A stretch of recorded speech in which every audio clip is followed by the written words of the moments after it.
You don't drink coffee, do you? You're not a coffee guy. Mm-mm. What's wrong with you, do you think? Oh, I don't know. I just try to avoid drugs. I mean, but caffeine's not a drug. You drink it and it's good for you, man. Is it not addictive and you kind of get dependent on it in the morning, or else you suffer symptoms No. like being tired? Nah. No. But it's totally worth it. No. But it's okay. I can wake up fine without coffee. It's just superfluous to my morning, you know. I can't. I can't. I'm the complete opposite. All right. Welcome back to our podcast. Let's just jump right into it. We are recording this just a few days before the start of week 1. This is what the docket is going to look like today. We're going to talk a bit about our team's schedules, give some win-loss predictions, and then we're going to, real original, I know, give some playoff predictions and Super Bowl predictions. And then we'll end on some award predictions. A lot of predictions in this episode. And lastly, we'll go through a week 1 pick'em. And we'll be doing that each week. And at the end of the season, whoever picked the most wins gets a prize. Who knows what it's going to be?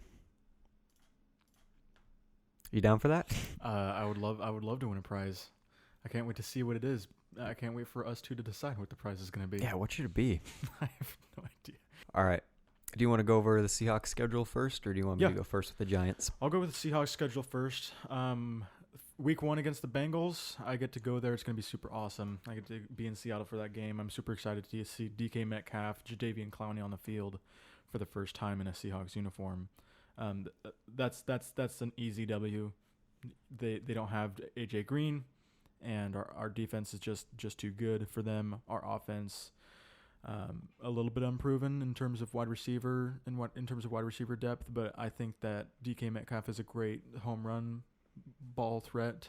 Well, I mean, the Browns don't have, Bengals, one of those teams. The Bengals don't have AJ Green, and they do have Andy Dalton. Both good signs for the Seahawks. That's true.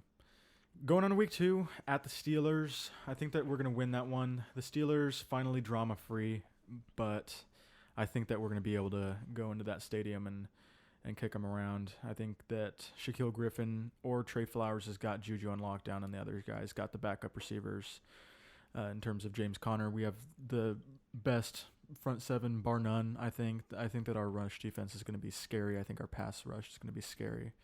It's just our coverage skills that might leave some questions, but we'll see going into the year how much Shaquille Griffin and Trey Flowers have progressed, how our safeties are going to do, how it's going to turn out with Ugo Amadi, Marquise Blair, Bradley McDougald, Tedrick Thompson. We'll see how all that turns out. I don't think any of those guys can cover Juju, honestly. I think that we might be able to afford doing a nickel package like more than average, more than an average amount. I think that we can spare a linebacker for a lot of plays, and the rest of the front six can make it up. I think that we'll be all right against the Steelers. Possibly, but you got James Conner just hammering away got at a couple that of defense. threats to deal with on offense, but I think that our offense will also be able to retaliate. Moving on to week 3 at home versus the Saints. I'll hand the Seahawks their first loss. I don't want to. I like the home field advantage, but I have a couple of losses here in the first half of the season that I need to throw in there, because other than that, we'd have an 8-0 start. I'd love to give the Seahawks an 0-8 start to my predictions, but you don't want to sound like too much of a homer, even though you are. You're currently wearing a Seahawks jersey right now. A custom Seahawks jersey with my name on the back. Yeah. So I'll give them the first loss at home against the Saints. Hate to say it, but Alvin Kamara's great. You got Drew Brees and Michael Thomas. Yeah, and a solid pass rush that the Saints have. So Is that game at the Saints or Seahawks? that's in Seattle. So that's another sort of thing that I'm iffy about. But if I don't give them a loss in the first 4 weeks, then they're gonna get a loss somewhere in the first 4 weeks. We've never had a 5-0 start. So. And you're telling me you chose the Saints instead of the Bengals? Yeah. Yeah, I think that we're gonna beat the Bengals and lose against the Madman Saints. over here. Week 4 at the Cardinals, we are going to win that one for sure. I think that Kyler Murray is going to start off with some rookie troubles, and I don't think that their offense is formidable enough yet to beat a team like the Seahawks. And again, the Seahawks, we'll see how it turns out. I'm excited for their offense. They had a good offense last year, and I'm super excited to see how it turns out. I think that it's going to only improve since last year, but yeah, I think that will be a solid contender in an NFC West. I have us winning all but one NFC West matchup this year. At home versus the Rams in Week 5, I have a W again. The Seahawks Rams games are always very close, and I think that we just found the push that we need to push us over the hump and get us a W versus the Rams this year. We lost both last year, but they were both really, really close games, and I think that we have that ability to work our way above them. Yeah, I'm with you there. I think that I think the Super Bowl hangover is a super real thing, and I don't think the Rams are going to be as good as last year. Hot take. Sorry, Rams fans, but yeah, I think this year the Seahawks are going to get at least one over them. At Browns, I'm going to give them their second loss of the season in Week 6. I really like. I'm on the hype train. I'm drinking the Kool-Aid with Baker Mayfield. I'm drinking the Kool-Aid with Baker Mayfield. Okay, let's start over. Let's cut that out. I'm drinking the Kool-Aid with Baker Mayfield and Odell Beckham Jr. and Jarvis Landry. Kareem Hunt's not going to be in there Week 6, but they're still going to have a solid offense. They have a solid defense. They got a lot of young guys there. I'm totally photoshopping Baker Mayfield and Kyler Murray for this. It's going to be beautiful. Week 7 at home versus the Ravens. I'll give us a W.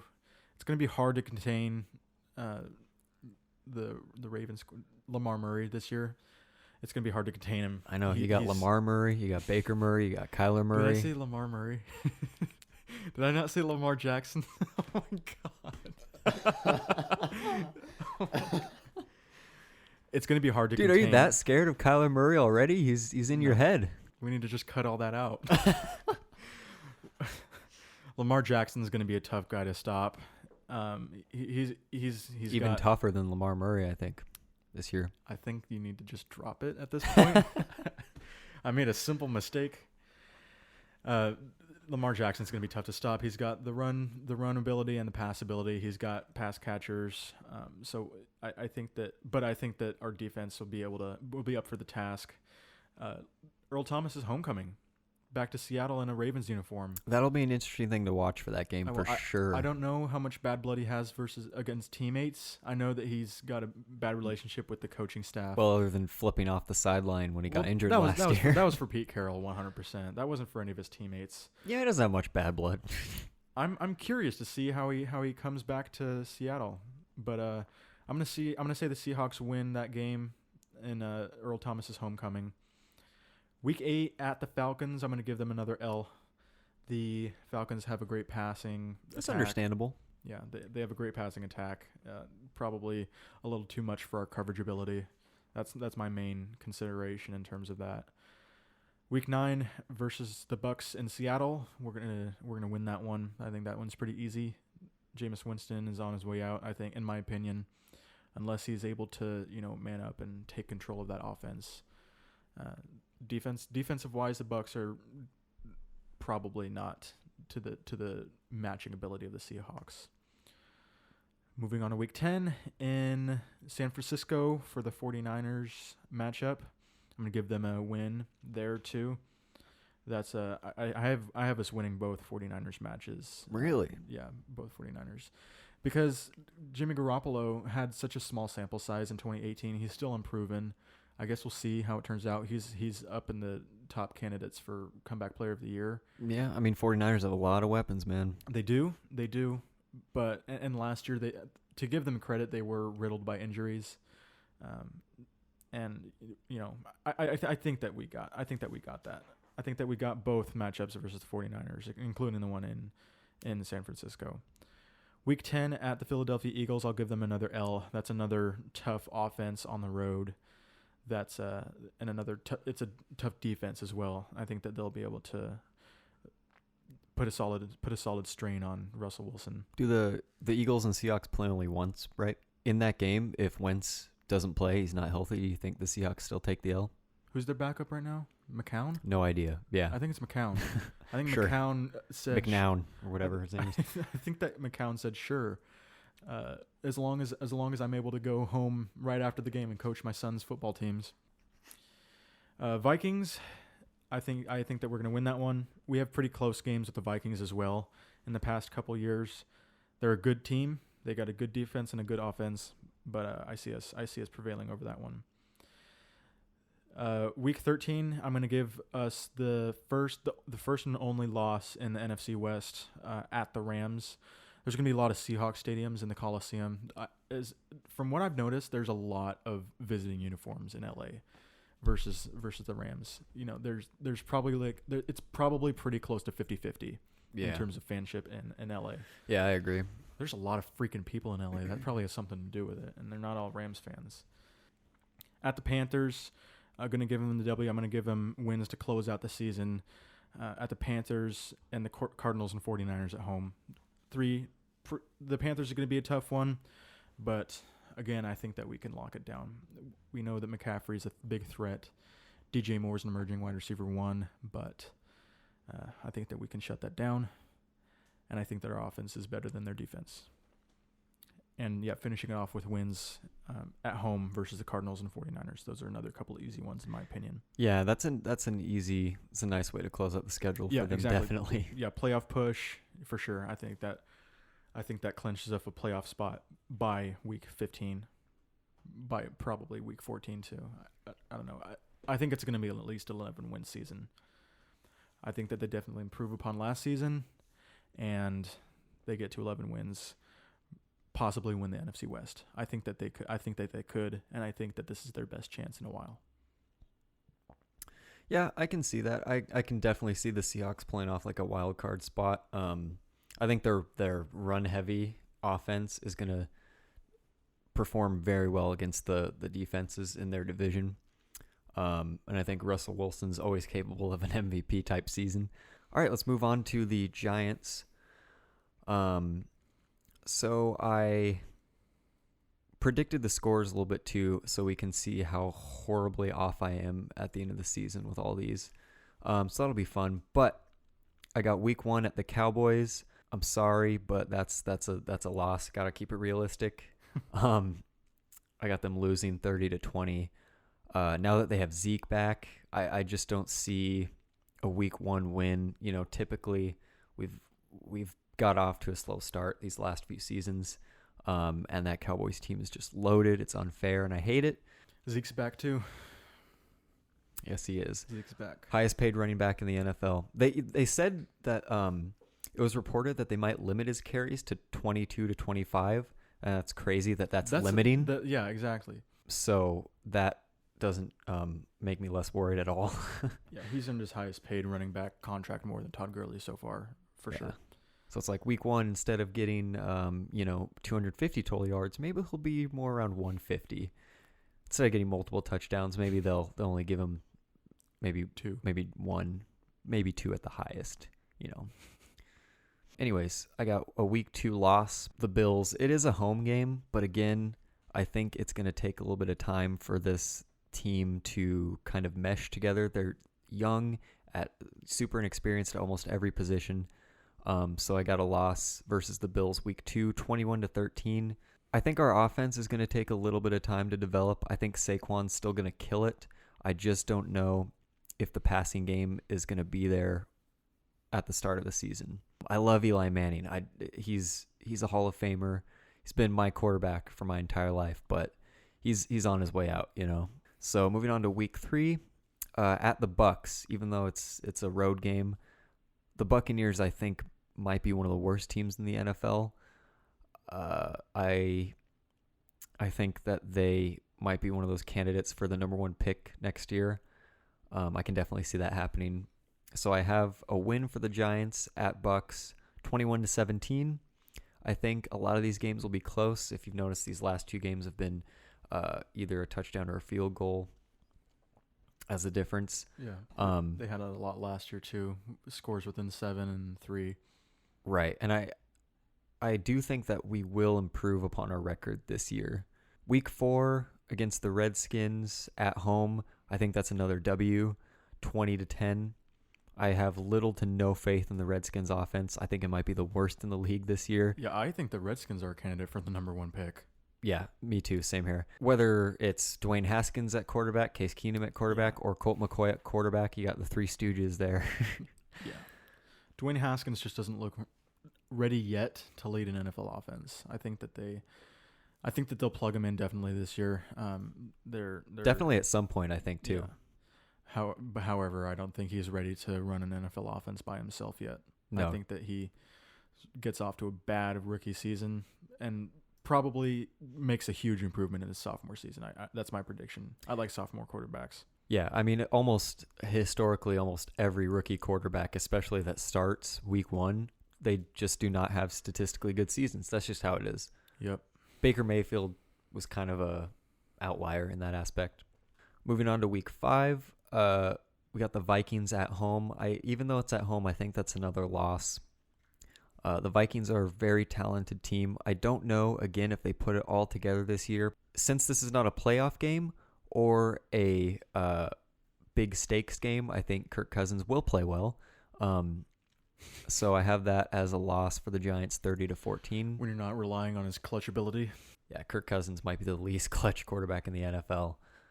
But the rest of the Vikings team is just, I mean, their defense is just stacked. I took them in fantasy this year. I think they're going to have a big year. They have totally pass rushers everywhere. Yep. They have no weaknesses on defense, not one. They're stacked at every level of that defense. And yeah, I think the Purple People Eaters are going to eat up the Giants, honestly, in that game. Week 6 at the Patriots, there's a theme of the Giants getting in these super close games and not pulling it out at the end, just not having that experience or clutch gene to be able to win these close games down the stretch. And the trend will continue in week 6. That's going to be a loss. It's in Foxborough, and they're going to lose it 28-27. It's one of those classic Giants-Patriots games, so I think they're going to keep it close. And again, Patriots teams pre-week 9, I don't have as much faith in, but I still think they're going to get the W there at Foxborough. Week 7, we got the Cardinals at home. Now this, Giants fans, please don't hate me. And I went back and forth with this, but I really think that by week 7, the Cardinals offense will be better than it was at the start of the season. I think Kyler Murray will at least have a better handle on scheming around defenses. Our defense is super weak at linebacker and has been historically terrible against mobile quarterbacks. Kyler Murray might be the most mobile quarterback in the NFL right now. That's yet to be proven, but I think that's a loss for the Giants. I can't see how you don't, as a Giants fan, throw a little bit of bias in there. I'm unbiased. What can I say? Cardinals are so bad. I know they're really so bad on both sides of the ball. It is fair to say that they'll probably get better as the season progresses. But man, I would never say that. I would never say that such a crappy team would beat my team. I gotta be unbiased, man. I gotta be unbiased. Maybe if the GOAT Daniel Jones was starting in that game, maybe I'd think twice about it. But and again, I love Eli Manning, but that's a loss. I think 17-14. It's gonna be another close game. Yeah. Week 8 at the Lions. Now this is another road game against Matt Patricia and Matthew Stafford, who I think are gonna again be mediocre this year. I have the Giants pulling out the victory 24-21 in another very close game. Week 9, we got the Cowboys at home. I think this will be a redemption game from week 1. I think it'll be another close one, and I think we're going to win it 24-23. So we are now 4-5 heading into the midseason mark. And I don't think that's unrealistic.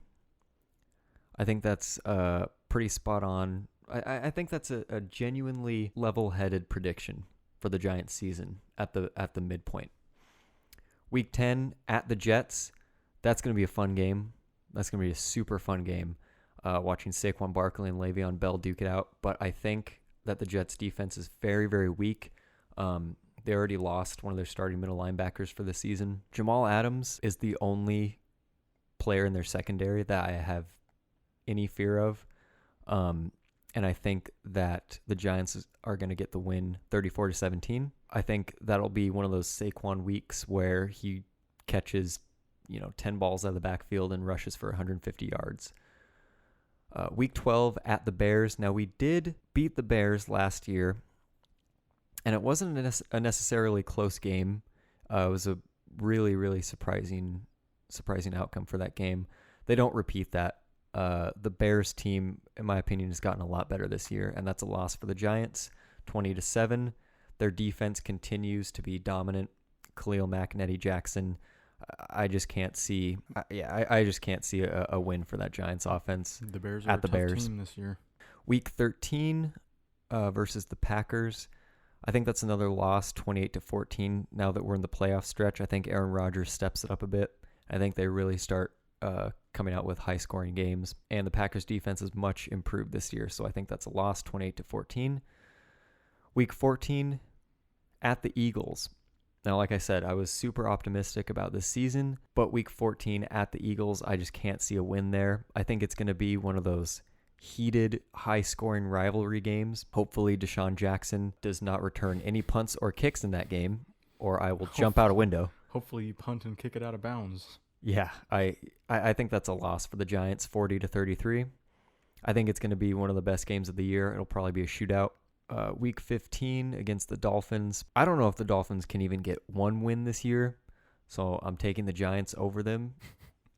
24-20. That was a pretty easy one. Week 16 at the Redskins. I think the Redskins are going to be good for at least one against us, so I have that as a loss, 20-19. Again, another really, really close game.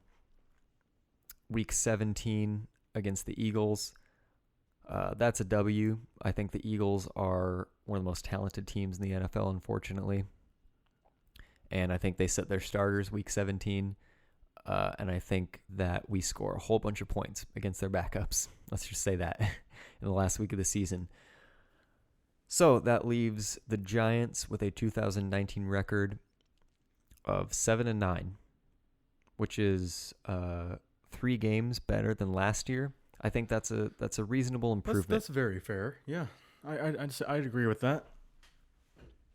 I also think that week 17 we might start Daniel Jones, the GOAT. So in that game, honestly, whether the Eagles play their backups or not, I think the GOAT pulls out a W. Patrick Mahomes started one game in 2017, I believe. Did he? I think so. I'll have to check the game log, but I'll get back to you on that.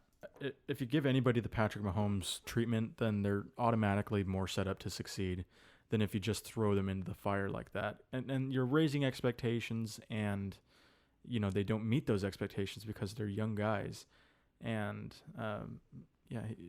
just not going to happen. In his one and only start in 2017, he went 22 for 35, 284 yards and an interception, no touchdowns. Yeah, DJ's definitely going to beat that stat line for sure. Yeah, we'll see. If he plays at all this year. I'll be happy if he doesn't. I'll be happy if he does. And I think that the pressure is completely off of him this year, performance-wise. Either way, he'll be starting next year. So I think any pressure, any high expectations are just completely lifted off of his shoulders if he plays this year. All right, let's switch over to playoff predictions. Pretty original idea here. Nobody else is doing playoff predictions, so it's going to be a lot of fun. Let's start with division champs. I'm going to start with the NFC. I'm going to take a betting approach. I have a background in sports betting, and I'd like to take that approach. So starting off, I'm going to start off in the NFC. In the NFC North, I think the Chicago Bears got that by a long shot. They're at plus 180 odds, which is the favorite by a long shot. Khalil Mack is leading the defense, which looks like one of the top, if not the top defense in the league. And Mitchell Trubisky is leading the offense. They lost Jordan Howard, but they added Mike Davis in free agency and David Montgomery in the draft to back up Tariq Cohen. So that's a fearful running back core. They've got great receivers. They got a great defense. The only question mark is the offensive line. And Mitch Trubisky. And Mitch, I have pretty good confidence. He's a mediocre at worst quarterback, but the offensive line is facing some of the best pass rushes in the league in the later parts of the season too. So we'll see how that turns out. But I've got 100% confidence in the Chicago Bears winning the NFC North. Yep, I'm with you there. I'm totally 100% Bears.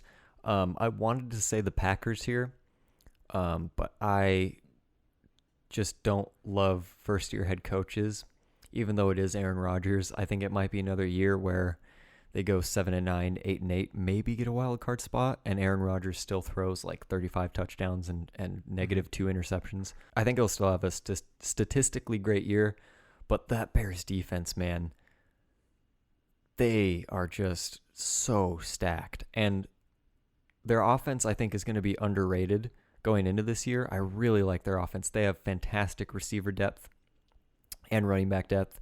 It's kind of all dependent on how well Trubisky plays. Even if he plays at, like you said, mediocre level, I think that the offense will still be possibly a top 10 unit. Yeah. Moving on to the NFC East, I got the Philadelphia Eagles winning that one. They're at -125, which is, again, the favorite. It's not even close here. The closest are the Dallas Cowboys, who are in a win-now mode, but they're going to get owned by both sides of the ball when they're facing Philadelphia in those games that'll determine the winner of the NFC East. And, of course, this is contingent upon Carson Wentz finishing out the season healthy. And he doesn't have a solid backup this year. He has Josh McCown, who has been out of the league.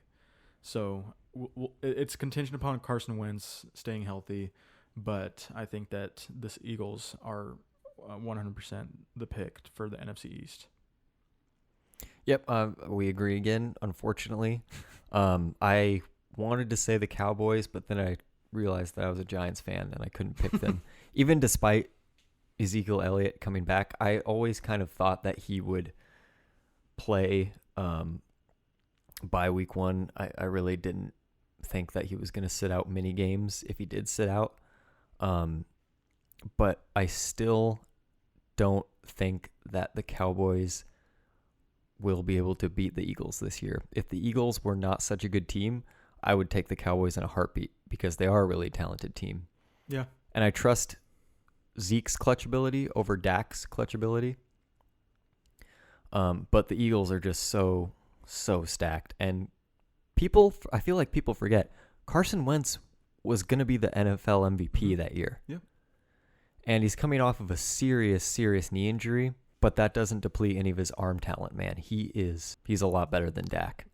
Better than Jared Goff when he's healthy. I agree with that as well. Yep. So Eagles take the NFC East over the Cowboys.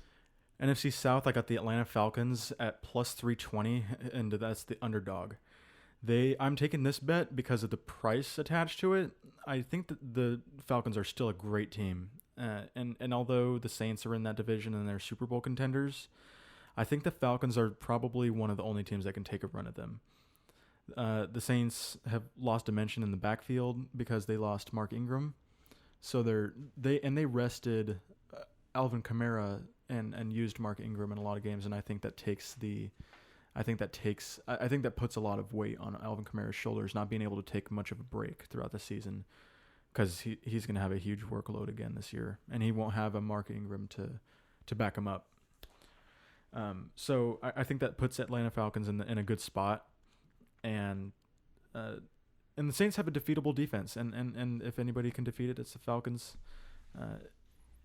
If the division lead is close, the Falcons can definitely jump on the Saints. I thought about taking the Falcons. I really like the Dirty Birds this year. I think their offense is going to be prolific again. I think Matt Ryan is possibly a dark horse MVP candidate. Yeah. I really love Devontae Freeman coming back from that injury. I think he's going to have another 1,000-yard rushing season. But I'm going with the Saints. And I may be picking with my heart more than my head because I really want to see Drew Brees win another Super Bowl. But with that being said, their offensive line might rival the Colts for the best in the league. and Drew Brees has shown no signs of slowing down. They did lose Mark Ingram, but now they have Latavius Murray, and Alvin Kamara can do everything well. Everything that a running back would be asked of, he can do it. I'm worried about him playing 16 games in a row, though, because he has sat out games. Well, that's why they signed Latavius Murray to take a bit of that workload off. Yeah. But I mean, even with that, I think he's still capable of a 300 carry, 100 target season easily. So going with the Saints, their defense, I think Marshawn Lattimore has a bounce back year. He's just so talented, and their safeties are underrated. Even though Marcus Williams missed that tackle, I don't think he'll ever live that down. Hopefully, psychologically, that'll push him to be even better than he was last year as a rookie safety. He was rated pretty well by Pro Football Focus.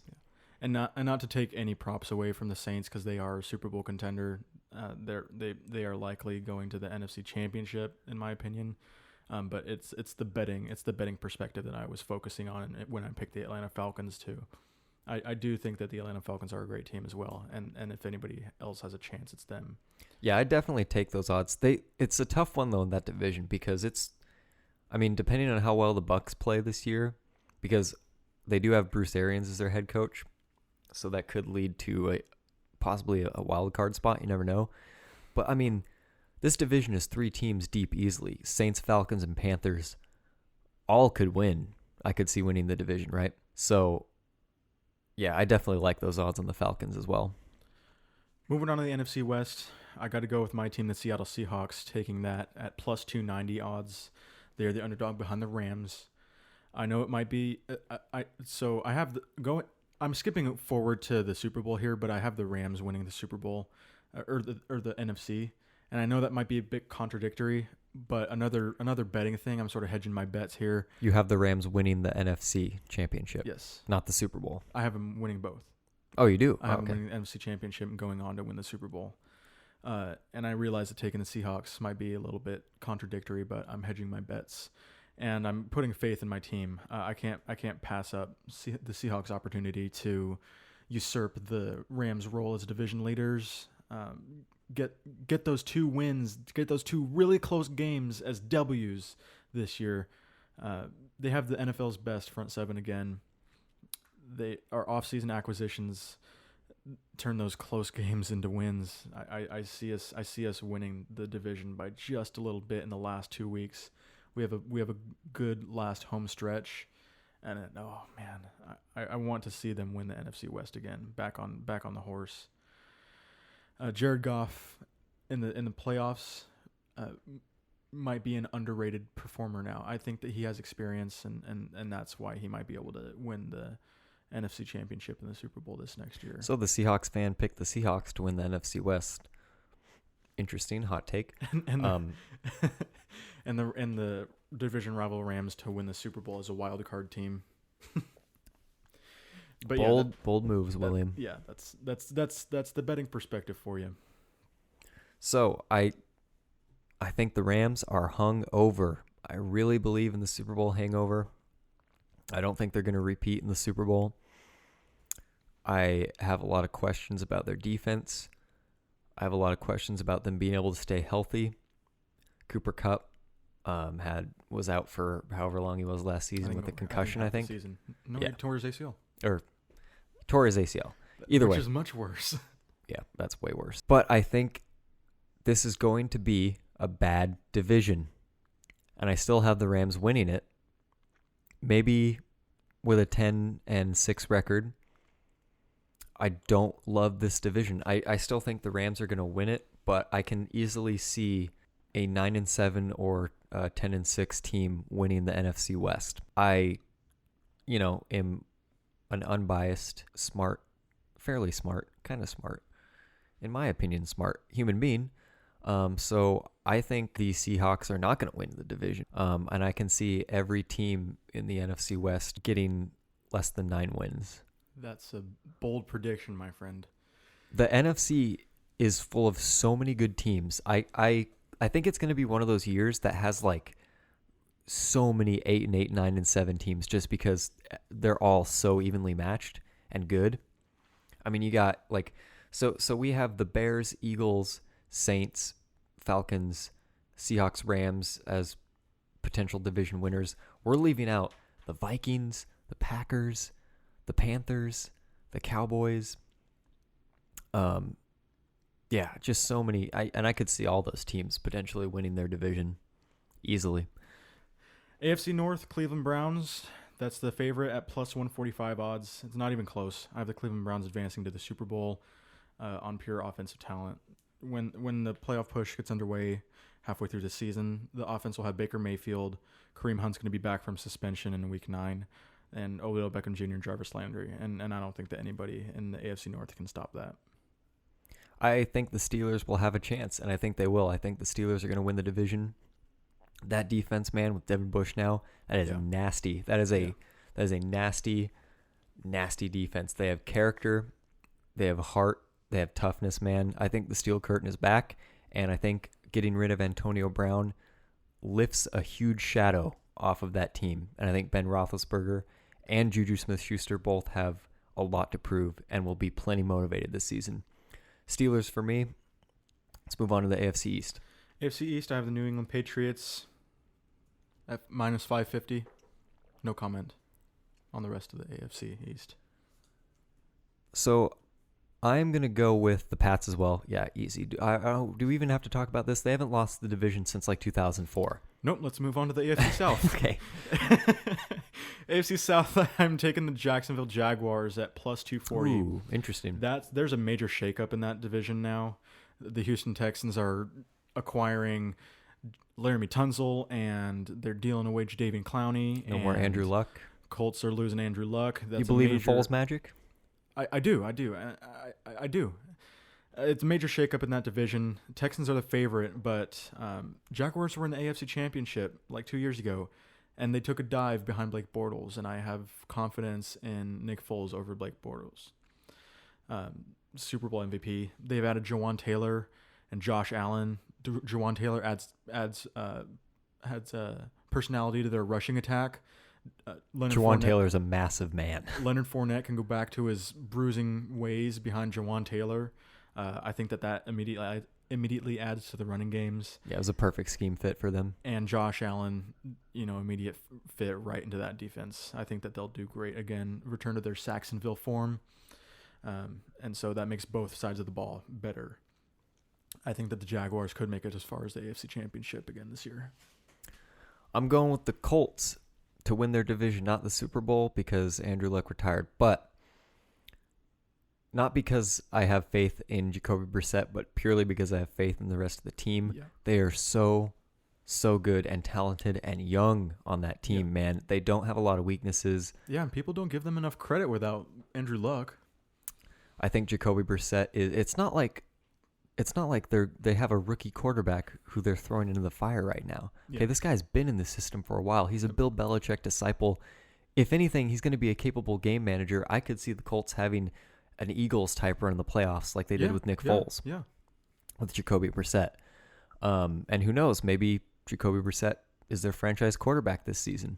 They signed him to a 2-year extension. Yeah, like a 2-year, like $15 million extension. Yep. That's good money. That's solid quarterback money. It is good money, especially when you've been playing as a backup. But when he did perform behind Andrew Luck, when Andrew Luck was banged up last season, he did pretty good. So, AFC West, Chiefs. Yeah. Chiefs? Chiefs. Cool. 100%. Easy. All right, so who you got? NFC champions and AFC champions. NFC champions, LA Rams. They're at plus 450 odds. Cooper Kupp's back from injury. Jared Goff has been through the highest pressure situations, facing the Patriots, facing the hardcore mental and physical preparation of the Patriots. And at the end of the last season, they figured out how to successfully utilize two running backs. Yeah, so that's true. Adding Darrell Henderson as a second down second down back behind Todd Gurley, I think that boosts them pretty well. Todd Gurley takes a little load off. Darrell Henderson puts one on, and I think that they return to their NFC Championship and Super Bowl ways. And then AFC for you? AFC, I'm going to go with the Cleveland Browns at plus 700. Oh boy. Yeah, I'm drinking the Kool-Aid. I'm drinking the Kool-Aid 100%. Same reason that the Browns win the AFC North. I mean, they have just pure offensive talent. They have an offense that I can't see. The offensive line is a question mark, but I can't see much wrong with that. Yeah, I mean, I have a lot of confidence in Baker Murray as well, and yeah, they are stacked. He's brought so much swagger to the team. You think Odell Beckham Jr. Odell Beckham Jr. was not happy in New York. He had Eli Manning as his quarterback. I don't know a lot about his personality, but I can tell you 100% that Eli Manning's not grabbing his nuts on the sideline, shouting expletives at the other team. But yeah, Baker Mayfield brings so much swag to that offense. Jarvis Landry and Odell Beckham Jr., Kareem Hunt are going to eat that up, and they're totally going to gel and win the AFC. Yeah, I feel like once they have Kareem Hunt back, halfway through the season, I mean, Kareem Hunt and Nick Chubb together in the same backfield. Dude, there's so much running back talent in the NFL now. It's incredible. Yeah, and that's, again, why Baker Mayfield as an MVP. Do you remember the odds on that? I don't. Doesn't matter. I'd take it. Yeah. In a heartbeat. Yeah. He was like 17th in the season in passing yards, and he was middle of the road and passing touchdowns as well. You think that last year was a breakout season for the Browns? This year's a breakout season for Baker Mayfield, and it's a huge one. Yeah, and I got the LA Rams going on to win the Super Bowl. No Super Bowl hangover for them, apparently. Nope. Well, the Bills did it 4 times in a row. I mean, yeah, but they lost all of them. I know, that's what I'm saying. Rams lost their Super Bowl. That's true. They could return 3 other times. I think that McVay is a shot in the arm for these guys. All right, I got Saints winning the NFC.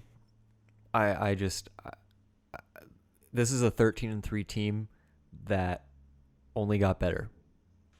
And hopefully their first round pick that they traded up for, Marcus Davenport, can develop a little bit as a pass rusher. He's going to be starting alongside Cameron Jordan. If their defense gels and he produces, I think that's going to be a pretty good defense. And Drew Brees, Michael Thomas, Alvin Kamara on offense with one of the best lines in the league. Sean Payton calling plays. That's an easy Super Bowl contender. I think whatever the NFC representative is in the Super Bowl is going to win the Super Bowl. There's so much NFC talent. It's ridiculous. And behind the Patriots and the Jaguars and the Browns, it doesn't come close to the NFC. See, you're forgetting the Patriots, which you just mentioned. But it's not their year this year. They fall to the Chiefs. I think Andy Reid and Patrick Mahomes figured out this year in the AFC Championship, much like the Broncos did when they beat them. This time it's going to be with an offense instead of a defense. I think the Patriots defense going into this year might be one of the weakest that they've had in a long time. Even though they do have Stephon Gilmore, who is one of the best corners in the league, I don't think they have any depth anywhere on that defense.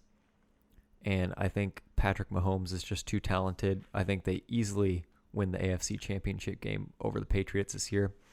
And I have the Chiefs winning the Super Bowl. Patrick Mahomes is just so good. He's just so good. He's too good. One detrimental factor that you're not taking into consideration is the fact that he's on a Madden cover. Son of a bitch. Okay, never mind. Patriots win the Super Bowl. I'm just kidding. I'm sticking with the Chiefs. I'm sick of the Patriots. I know, me too. That was also more motivation for me. I'm tired of seeing them in the Super Bowl. Me too. I want variety in my Super Bowls. Yeah, I don't want the oops all regular Captain Crunch bits. I want the combination. Yeah, man, you get tired of eating the same Super Bowl again and again and again. You want some flavor in there, man. Exactly. And your hands got to get heavy. I mean, your forearms got to be jacked from lifting up your hand all the time. But oh yeah, real quick, our wild card teams. Let's just fire them off. So for my wild card teams, I'm going with Browns, Texans, Cowboys, Panthers. Super quick. I think the Browns, again, really talented. I just don't think they're ready to contend for a Super Bowl yet. They need more experience. First-year head coach.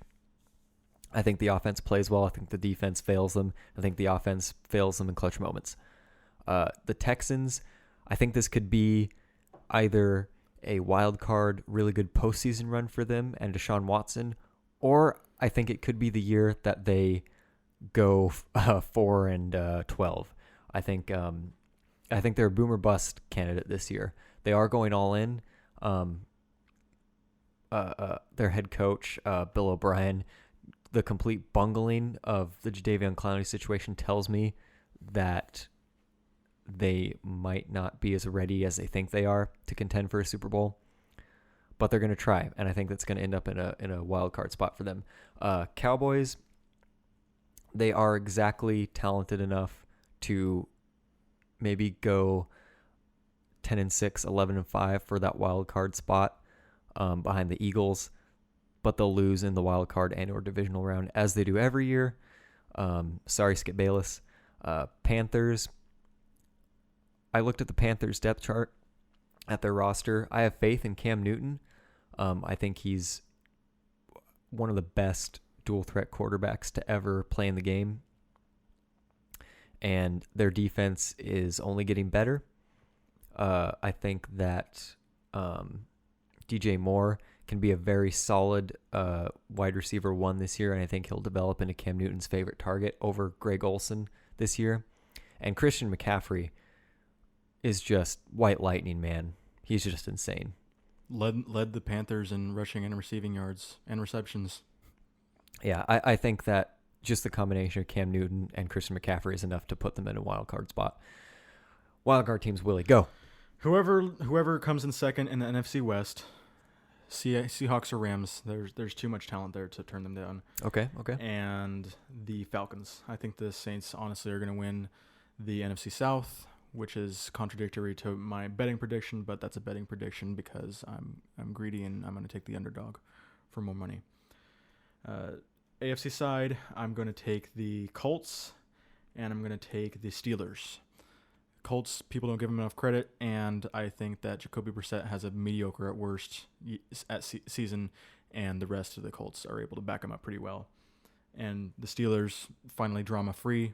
They have Juju, and they have James Conner, and they have a beastly defense that just had a hole that was filled by Devin Bush, who is going to immediately step up and be a leader, and he's one of my candidates for defensive rookie of the year, for sure. Absolutely. I feel like people are sleeping on the Steelers. Yeah. Like they're a Super Bowl contender. Antonio Brown sucks. Losing Antonio Brown does not do a thing to lessen the Steelers' chances. You really don't like I do good old not AB, like man. Antonio Brown. And they win a season without Le'Veon Bell. I think that they're just fine. I mean, they still have James Conner and Jalen Samuels in that backfield. Yep. I think that they claim that AFC wildcard spot. Yeah, I mean, Juju, they got James Washington. I think they'll be fine. Okay, let's move on to our award predictions for this year. Do you want to start off with Rookie of the Years? Let's start off Offensive Rookie of the Year. Offensive Rookie of the Year, I'm going to go with Josh Jacobs, the first-round pick out of Alabama. Not DK Metcalf. Not DK Metcalf. I think that DK Metcalf has some developing to do. As a Seahawks fan, that'd be nice to take him, but I think DK Metcalf's going to have a great career. He looks like Calvin Johnson, but Josh Jacobs was by far the best offensive running back, debatably best offensive player. And that is the prospect in that draft. Yeah. He was one of the first offensive players picked. An offensive player that wasn't an offensive lineman didn't get picked until Marquise Brown, I believe it was. And the Ravens. That was pretty late in the first round. So I got Josh Jacobs winning it. He's tied with David Montgomery in terms of odds, but he's immediately walking into a better situation. So, I'm gonna say Josh Jacobs for my offensive rookie of the year. Yep, I'm with you there. Totally agree. And again, I think this is purely based off of he's going to get possibly 300 carries this year, and I think he's the perfect running back for that system and John Gruden. I think he's just going to get it off of production. Easy offensive rookie of the year this year pick. Defensive rookie of the year, Devin Bush. My earlier mention. See, I wanted to go Devin Bush, but I'm gonna go Ed Oliver from the Bills. Yeah, I think the Bills' defense is really good this year. He fell way too far. He did. What it was like? He was like 12th or 14th. I want to say. Yeah, he was. I'm thinking, yeah, 12 something like that in the teens. Anyways, he's had a very good preseason. He's an athletic freak. He's got a combination of strength, speed, agility at that defensive tackle position that reminds me of Aaron Donald, honestly. And he put up some very, very good tape against Quentin Nelson of the Colts during this preseason. He looked very impressive. I bet you just made him blush. I hope I did. He's solid. I have a dark horse candidate, Jermaine Pratt from the Bengals. He's their third-round pick linebacker. He could very well start this year, and he's very rangy. I think if they start him this year, he's not currently listed as a starter on the depth chart, but that could easily change because the Bengals are so talent poor. It's crazy. Yeah. I think he could end the year with 100 tackles, maybe 4 picks, and a few sacks. And the defensive rookies this year are, oh my gosh, stacked. Yeah. And I think the defensive back position is underrated too. I think that they have that one of those guys has a shot to claim rookie of the year, but I suppose we'll see. There's so much defensive talent, it's ridiculous. Offensive player of the year. Now for me, I know this is going to surprise some people, but I'm going with Saquon. I'm going to agree with you. Yeah, that's easy. He's at plus 2,000, which is a big underdog. Which is crazy to me because he's another candidate just like McCaffrey to get 100 yard or 1,000 yards receiving and rushing. He's by far the biggest piece of his offense, and a bigger piece than anybody in the league.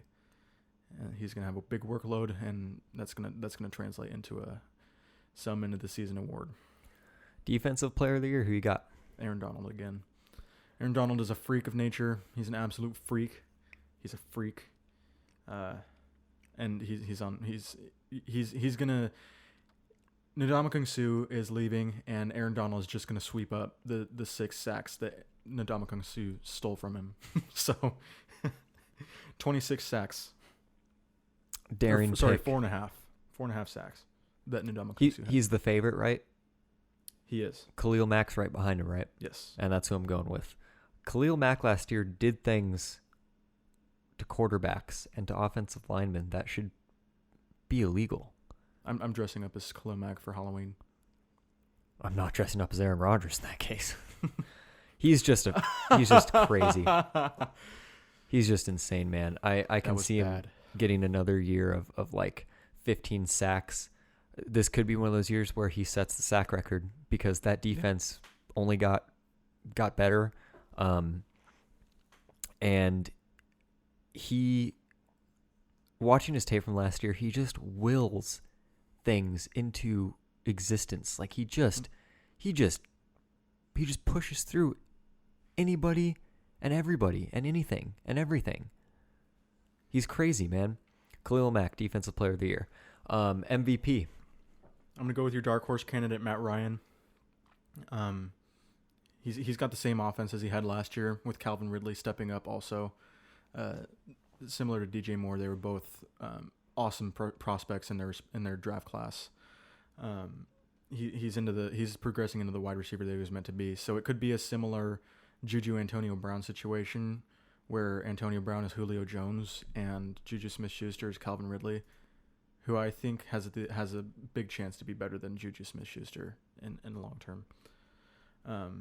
And Matt Ryan is going to be the primary beneficiary of this. So I got him winning MVP. I can understand that, but I'm going with my homeboy.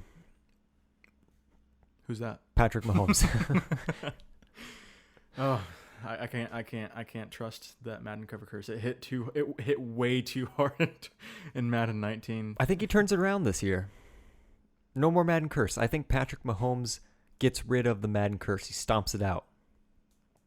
I don't think he's going to match the production of last year, but he still has Tyreek Hill, unfortunately, for the rest of the league. who's their Mecole Hardman, second round pick, who's a Tyreek Hill clone. They still have Sammy Watkins, still there. Travis Kelce. Plenty of targets for Patrick Mahomes to sidearm, no look 360, quick scope touchdowns. So he's going to be great. I also have Drew Brees and Wentz right behind him. If Wentz stays healthy for the entire year, again, he's MVP caliber quarterback, especially with that team. And Drew Brees, same deal there. I'd love to see if this is in fact his last year and he doesn't want to play until 45. Winning MVP and a Super Bowl in the same year would be the perfect swan song for him. He's been great for the NFL, and it's been a pleasure and an honor to watch him play the game. I love Drew Brees, and easy Hall of Famer. Yeah. I can definitely see him winning MVP. There's no way that he doesn't. Comeback Player of the Year. This is an interesting one. This is a fun one. Who do you got? I'll let you go first. So who's the favorite for that? The favorite is Jimmy Garoppolo. Damn, I wanted to go against the grain, but I'm going with Jimmy G. I think the 49ers offense is inexperienced but stacked. I think they have speed, and I think they have really good depth at wide receiver and running back. They have a lot of weapons. George Kittle is a top 3 tight end. Yep. Their offensive line is questionable, but I think Jimmy Garoppolo has, even if he has a decent year, he will definitely win Comeback Player of the Year. I got Le'Veon Bell. The 3 choices I considered were Jimmy Garoppolo, Le'Veon Bell, and Carson Wentz. But Jimmy Garoppolo and Wentz are coming off injuries, and I don't see them making a big enough comeback to be considered Comeback Player of the Year. Which leaves Le'Veon Bell, who didn't miss any games due to injury. He just missed games due to being pissed off. So I think that Le'Veon Bell steps right into Adam Gase's offense and takes Comeback Player of the Year. I mean, and that's a great comeback from not playing a single snap in 2018. You know, I think that Le'Veon Bell takes that, and he's primed for a huge role in that offense, like 30 touches. He's ready for 30 touches. He says, I don't think it's going to be that big, but he's primed for a big role in that offense.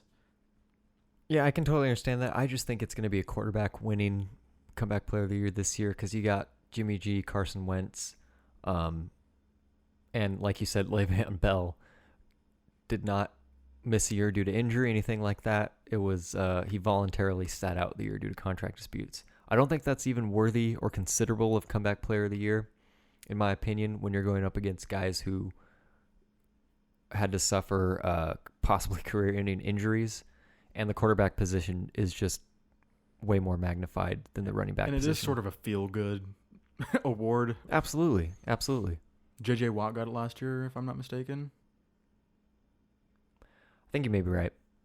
Yeah, I guess it is a feel-good award, and that's a good thing to take into consideration. But yeah, I think that Le'Veon Bell takes it.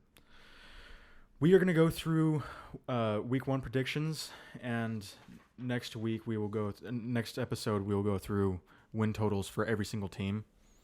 Week 1 starts off Thursday with the Packers at Bears. Who do you have winning that one? So I'm going with the Bears Week 1. Was it Week 1 Packers and Bears that Aaron Rodgers had that insane comeback where he left? And he got zonked on pain meds and came back. Yeah. And the Packers won that game, right? Yeah, the Packers came back and won. I don't think that happens again. I think the Bears are too good. I think they're just way too good. I think that they run out of painkillers. Yeah. Or they got busted last time for it. So, yeah, I think the Bears are going to have another great year this year. I think they're easily a 12-win team. I think they start off on the right foot. Even though they spent a lot of money on that defense with free agents this year, the Bears' offense is going to complement their defense very well, and I think they're going to get a Week 1 win against the Packers. What about you? I say the Bears as well. That's an easy one for me.